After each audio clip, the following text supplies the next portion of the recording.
really think he's going to be surprised, though, that we're asking for random ones.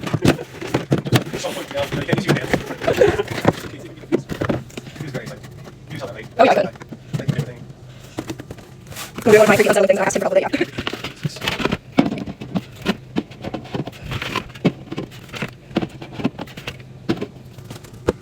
Probably also the only person he knows as an adult who would do that kind of creepy unsettling thing. Probably also the only person he knows as an adult who would do that kind of creepy unsettling thing. Don't know the kind of people he knows as a teenager, but still. I couldn't wait to see it. So like,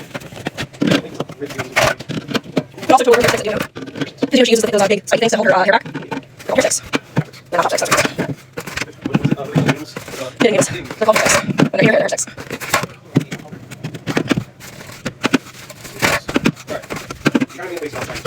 Okay. Yes.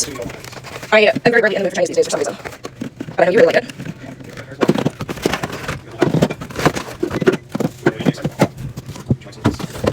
That's not what you want.